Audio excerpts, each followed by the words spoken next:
Richmond Kwame Frimpong, a financial advisory consultant who is the author of Good Money Habits in Bad Economic Times with over 20 years experience in financial markets. Mr. Frimpong, thanks for joining us. Good morning. Thanks, Bernard. So, where do you stand on this issue of whether my collective investment scheme can on their own accept a debt exchange without asking the members? What do you think? Okay, so good morning, Bernard. So where we have gotten to really, as a nation and in the financial market are uncharted. Because if you even go through our history in terms of how investments have evolved, this particular terrain we are in now are uncharted. And so we must all be guided by what we do, both on the regulator side and then even the players, the capital market operators. Now, the securities market is guided by the SEC Act. And that SEC Act indicates or prescribes a number of things for unit trust or mutual fund, or altogether we call them the collective investment schemes. Now, anytime you are buying a collective investment scheme, the Act, one of the things the Act even points you to is what we call the scheme particulars. And it points you to that because it is the scheme particulars that summarizes the universe of the things you must be guided by. And I'll talk about just two of those items.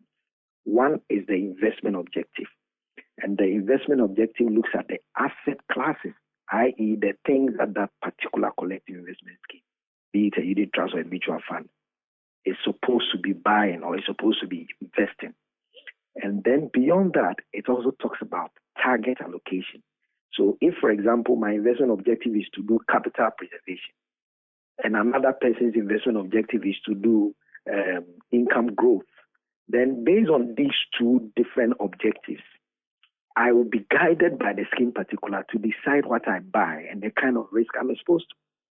So it is a scheme particular that will tell, say, a pensioner to buy an X fund. So if the scheme particular points you to a direction and gives you, say, an assurance in this exchange conversation and says that this fund you are buying gives close to zero risk and it takes about 80% of every contribution and distributes it into a class that buys zero shares and buys a certain number of bonds, maybe 10%, 20%. The conversation here is that at any time T, when the outcomes of the guidance of the scheme particular, which guided me on investment objective, which guided me on the target allocation, which guided me on the investment restructuring, that is also seated in the SEC regulation. If there is any variation, then if for nothing at all, even not to talk about legalities, it beholds on the fund manager that is playing a fiduciary responsibility to come back to the platform where all these people we call shareholders contributing to ownership in terms of the fund, to now bring them to speed on the variations, particularly in a time where we really all are taken by surprise based on the exigencies of the time. Because we've not charted this before. Take a look at the investment application forms of all these mutual funds that are being affected by this. And when you pay attention to them, in addition to the scheme particular, the ones that are short-term instruments, the ones that are money market instruments, most of them are educating and pointing to the fact of either close to zero or no risk. So if you pick a Q from that declaration form or the application form, and you take a second look at the scheme particulars, and you bought a money market instrument, be it a collective, be it a mutual fund, or be it a unit trust, and now there's a significant variation that is going to go against the target allocation, that is going to go against the investment objective. And now it gets to a point where we move from the NAV calculation to mark to market. For nothing at all, something is changing. And for us as a nation and for an industry to hold the heart of the whole culture of investment and saving, if for nothing at all, every fund manager must do well to engage, even if it's not at an annual general meeting. There could be an extraordinary general meeting or a platform where you walk your people through and get them to appreciate whether they want to take that decision or not, rather than to just walk over this conversation. But what if they say it's a fiduciary responsibility? I am the expert here.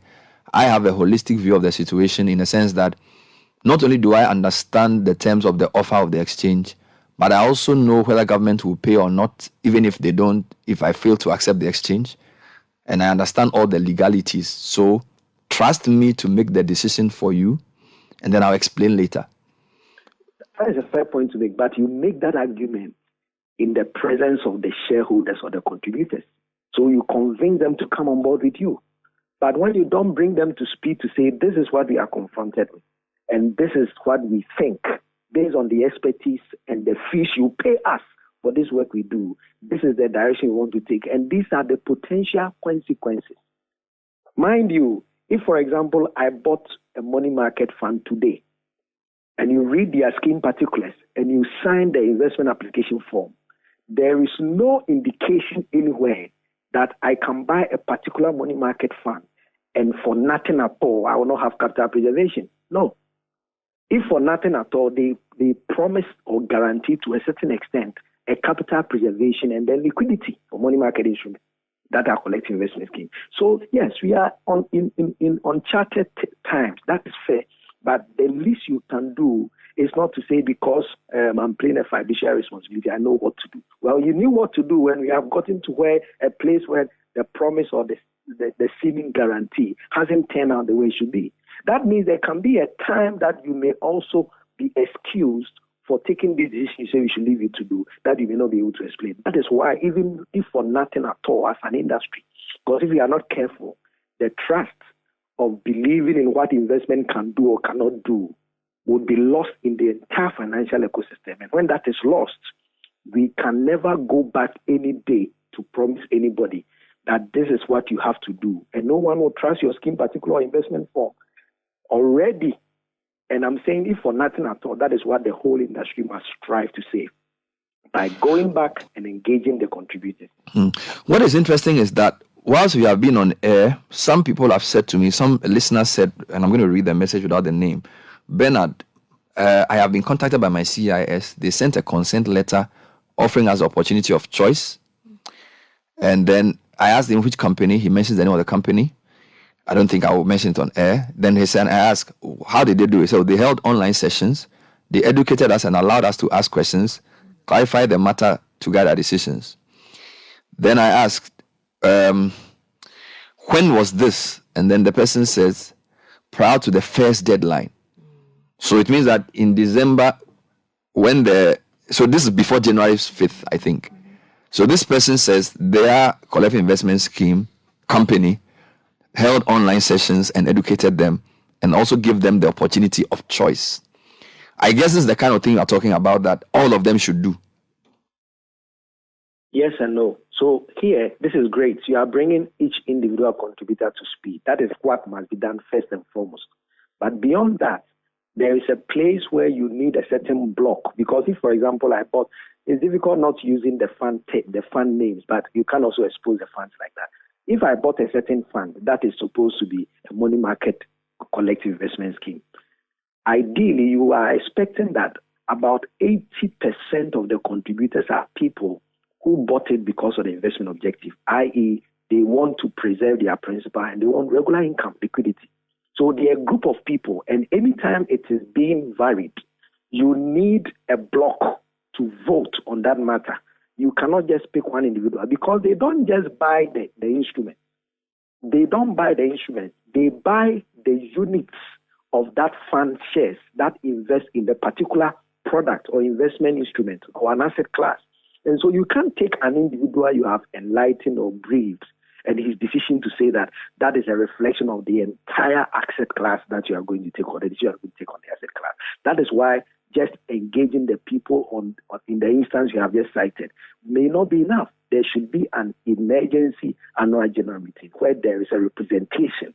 And after this conversation, if possible, there is a vote so that it becomes a reflection of what the variation is supposed to be. I tell them to say, because if I have 300,000 people on a scheme, and all those 300,000 people took a decision because of these two investment objectives that the scheme particular prescribes, and you speak to 10 of them online, and those 10 people say they appreciate that, and based on that, you say you are going to go ahead with them, You can't just go and pick only their units in the entire collective investment scheme asset classes they are buying for them, because that is not how it is done.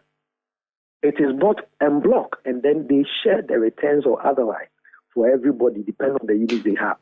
So it must be a majority decision. No, the message I sent to you said that they were all contacted. So he's not saying that they contacted he alone. I think there was a meeting, like a Zoom meeting, where they were told what was going on, and then they were asked to whether to opt out or opt in. And this is somebody reporting to me what they did.